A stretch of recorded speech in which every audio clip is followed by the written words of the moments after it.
Hello, I'm Chanel, this is Spirited Stardust, and today we are looking at the Primordialis deck.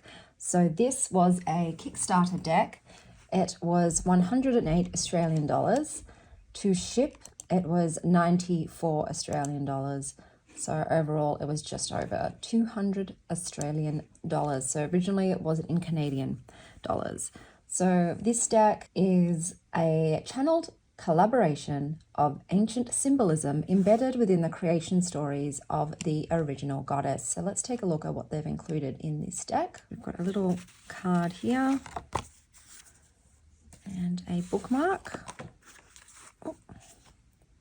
with the number of the deck that I have. So it comes in this, I guess, suede-like pouch.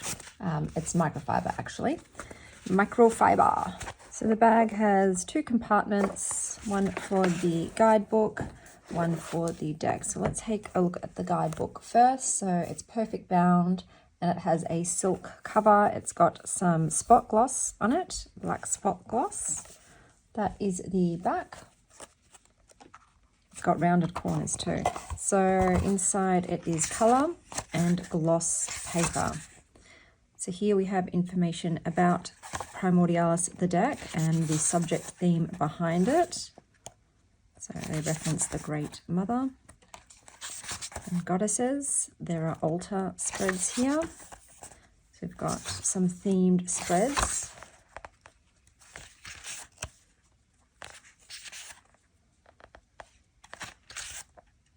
So here we have the card write-ups. You've got the name of the card and a keyword. And there seems to be quite a few pages and it ends with a reflection. So it seems to be like that for all of the cards. I'll just check to see if there's anything at the end. And here we have notes from the authors. So that is the guidebook. Okay, so let's take a look at the cards. So this is the back of the cards. The cardstock is a soft touch matte, otherwise known as a rose petal finish. So it is rounded, it is unedged, I believe. On the front, there is spot gloss. So I can see that there is some spot gloss and you have the image with the key, with the name of the card and the key word. So let's have a look at these cards. So here we have adornment, honoring.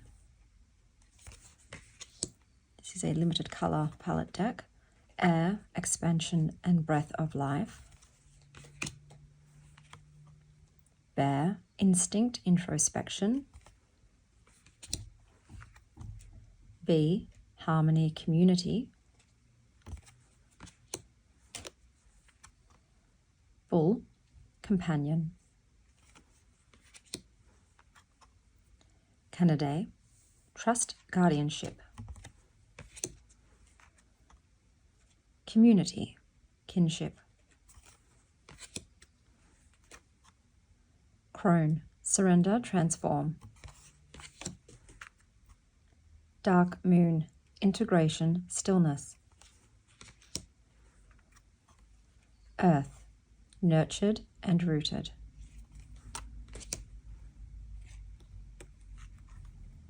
Egg, totality and potential. Feminine, reception. Fire, passion and ambivalence. Form, ever-changing. Fragmentation, divided we fall. Full moon, completion and truth.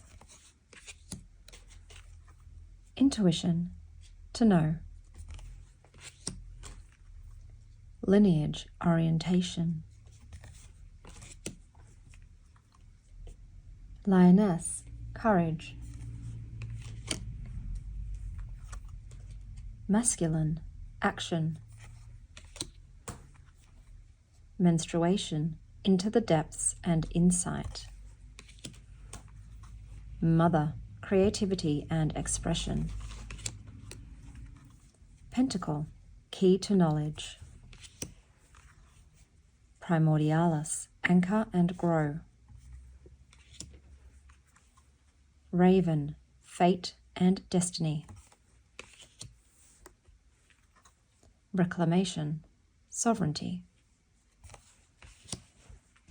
Ritual, presence and marking time.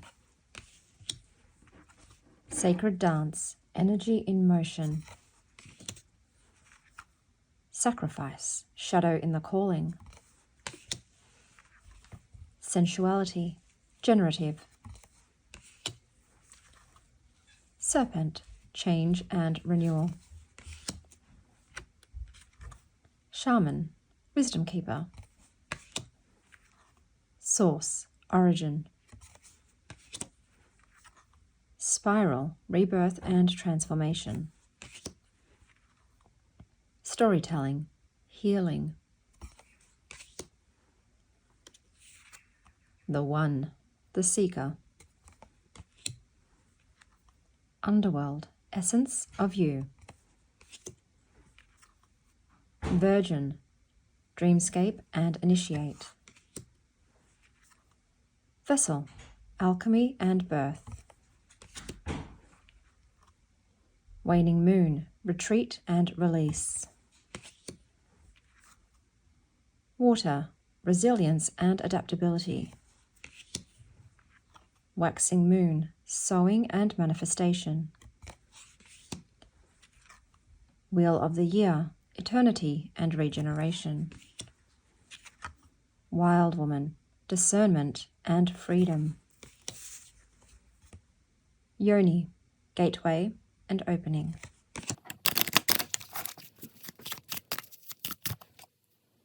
Okay, so it shuffles just fine. I did back this in June and I've received it in September. So that's actually a pretty fast turnaround for Kickstarter, I find. So let's read from Fragmentation. I believe it's in alphabetical order. Yes, so this is a big one.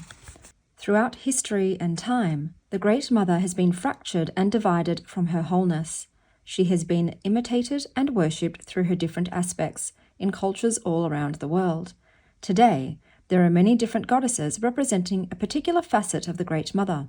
These narrow fragments are simply pieces of the original goddess, broken into specific qualities as we see in the singular goddess of music, love, birth, etc.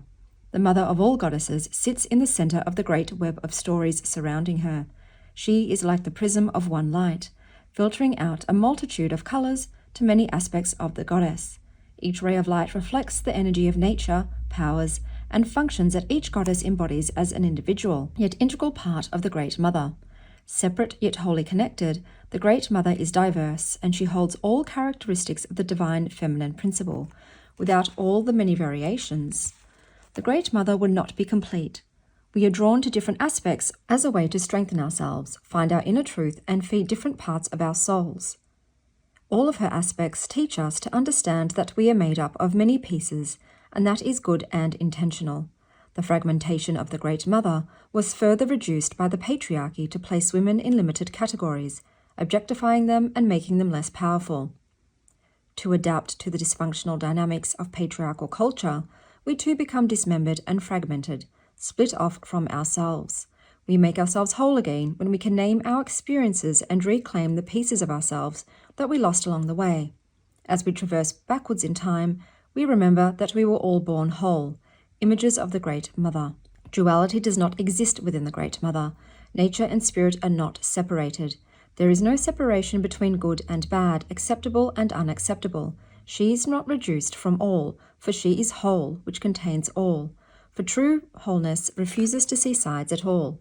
When we are fragmented in such a way, we suppress real and crucial parts of ourselves. Fragmentation shows up in your life to remind you of your wholeness. Are you feeling less sure of who you are? We carry many aspects of ourselves.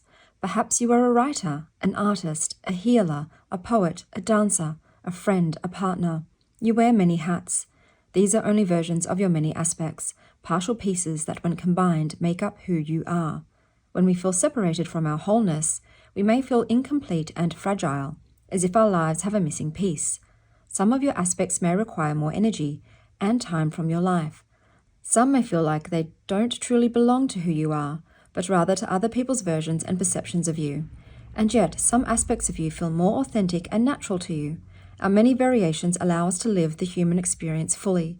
Some may be performative and others more real, yet they are all part of you. You are a self-authorizing, sovereign being. You get to decide what aspects of yourself you wish to hold up at any given moment in time. All are accepted and loved by the Great Mother. Reflection. Are you doubting your abilities? Do you feel like an imposter in your own life? Do you let your doubts control your actions? How can you honor the many facets of your wholeness and witness how they serve you in this lifetime? Okay, let's have a look at this deck with some pairings. So first up, I've paired it with the True Black Tarot, which is an indie deck. So let's take a look at this together. We've got Shaman with Wisdom Keeper, paired with the Star and the Emperor. Serpent with Change and Renewal, paired with the King of Coins and the Ace of Coins.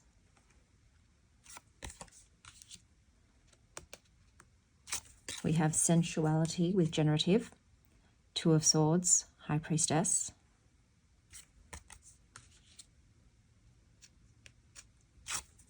Sacrifice, Shadow in the Calling, with Lovers and Four of Cups. I'll do one more.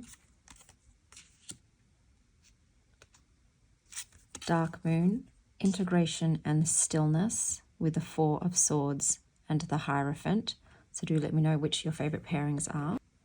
I've now paired it with the Deathly Flowers Tarot. So we have Crone with Surrender and Transform, with the Queen of Air, King of Earth. The One, the Seeker, Two of Earth, Two of Fire. Waning Moon, Retreat, Release, with Four of Air and No.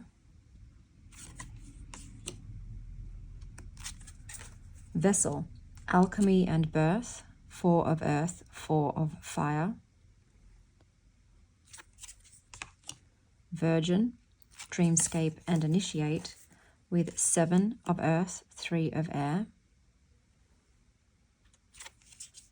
And we have Lioness with Page of Water, Eight of Fire.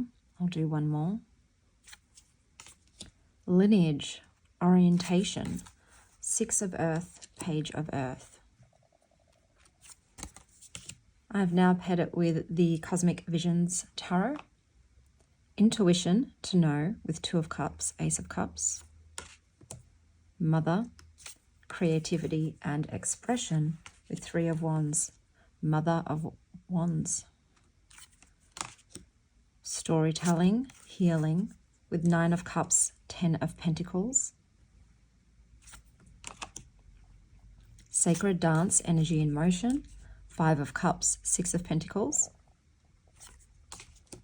Ritual, Presence and Marking Time, with Ten of Cups, Five of Wands. I'll do one more. Full Moon, Completion and Truth, with Four of Swords and Death.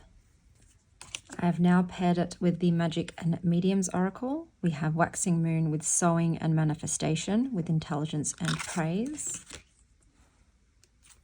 Water, with Elemental Magic and Believe. Primordialis, Anchor and Grow, with Forgiveness and Nature. Air, Expansion and Breath of Life, with Glamour Magic and Healing. Adornment, Honoring, Rest, Guardian. I'll do one more. Pentacle, Key to Knowledge, with Protection and Influence. I have now paired it with the Hollow Valley deck of symbols. So we have Underworld, Essence of You, with Lantern and Talons. Wheel of the Eternity, Regeneration, with Poison and Home. We have Masculine, Action, with Palm and Fish. Community and Kinship, with Snake and Moth. Canaday, Trust, Guardianship, with Water and Star. Spiral, Rebirth and Transformation, with Crow and Tower. Form, ever-changing crosswords, cow. I'll do one more. Fire, passion and ambivalence with crown and mountain. I am now pairing it with the magical botanical oracle. So we have feminine reception with belladonna and thistle. Egg, totality, potential with poppy and dragon tree. Earth, nurtured and rooted with bleeding hearts and holly. Bull, companion with rose and sunflower. Bee, harmony and community with the witch's garden and thorn apple. Bear, instinct and introspection with ivy and willow. Reclamation, sovereignty with cannabis and fly agaric. I like that one. Raven, fate and destiny with camellia and sorcerer's violet. I'll do one more. We have menstruation, into the depths, insight with love lies bleeding, and hemlock. I'll just do one more. I like that one as well. We have yoni, gateway opening with moonflower and you. Okay, so I've just done a little week ahead reading. So we have Underworld, Essence of You, paired with the Ten of Fire, which is a Ten of Wands, and the Judgment card. So once again, I'll read from the guidebook first before combining them for a week ahead meaning. The underworld is a realm of darkness, where nothing exists and nothing returns. The dark moon, winter, the crone, night and sleep are all associated with the underworld. Our ancient ancestors viewed the underworld as a journey of initiation. Can you imagine what the journey into a cave would have been like with just a twig, lit with a blue flame of animal fat on the end of it? Can you see the courage it took to enter into the darkness, not knowing if you would ever return or what exists on the other side? Caves were the Great Mother's womb to our ancient ancestors. To journey into a cave was an initiation, a rite of passage. If you returned, you were never the same again, for you had been initiated by the Great Mother. The underworld is where mysterious things happen. Death brings life, winter brings spring, and birth brings death. The dark and the light balance each other as we see in the seasons of summer and winter. The moon has both a dark and light cycle. You cannot have one without the other. We are born, we grow, we descend through experiences of trauma, grief, depression, fear, anxiety, and loss, and then we are reborn. A seed falls from a tree and lands on the ground, where it is enveloped in dirt and carried to the underworld. It lays dormant for some time, resting and waiting. Only then does a seed begin to reach its potential. Transformation is necessary here. New life always begins in darkness. Rapid growth begins, the seed changes form, and with a little food and water, we see the seed's potential revealed again in the upper world. The seed dies and a tree is born. Darkness eventually gives way to the light again. Just like the tree of life, we are forever welded to the underworld and the upper world. The human experience is tied into the natural order of things, to continuously descend and ascend throughout our lives, dancing through the spiral, discovering deeper parts of our inner selves, our truest essence each time. These are the ways of the goddess. We must remember that the underworld is a place where we are stripped naked from everything that we once thought we were. We cannot be alive and avoid pain and difficulty. This descent of falling is necessary and inevitable. It is not something you can avoid. You will give up things you thought you knew, only to reveal your truest essence. Once everything is sacrificed and lost, only then will you discover your soul. The rules of the underworld are to surrender. Do not question their ways, for the underworld is perfect. In all the stories of the underworld, there is a deep initiation and integration. The underworld is a space where you discover your shadows. In the underworld, we become whole, no longer separated as the person people know and the person hidden inside. All of our masks are revealed to us here. We rest here. We make ourselves sacred here. Eventually, we will be offered the water and food of life to make our ascent back upwards towards a light.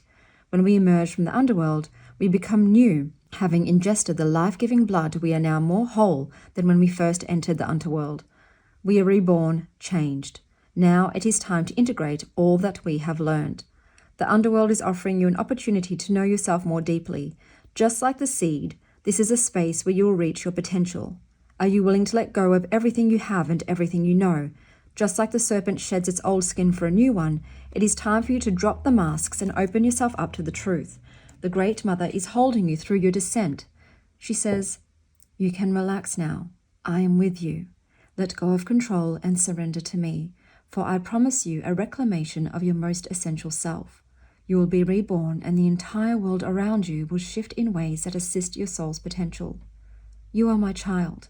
You are eternity. I've got you. Reflection. What is keeping you tied to the upper world that is preventing you from descending? Will you give up your material items, your relationships, your career, your children, your appearances? What are you scared of losing the most? Wow. Okay, so this card is paired with the Ten of Wands. That typically represents burdens, overwhelm, carrying heavy loads, being weighed down by responsibilities, tasks, commitments.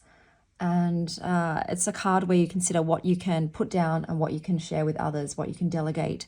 We've got Judgment, which is normally a period of self-assessment and making choices of transformation and awakening, generally in a spiritual sense, a soul calling, if you will. It's a time where you review your actions, your decisions, your life direction. What are you doing with your life? And it's also a chance to let go of old patterns and embrace new beginnings, to really decide who you want to be. So with this card, I see the essence of you mostly as becoming your most authentic self, discovery, embracing your truest self. So together, I would say the week ahead is one where you may be feeling overwhelmed by your responsibilities. There was something in here that, like, they literally said, I almost laughed when I read it out loud, but the whole gist of this spread was going through experiences of trauma, grief, depression, fear, anxiety, loss.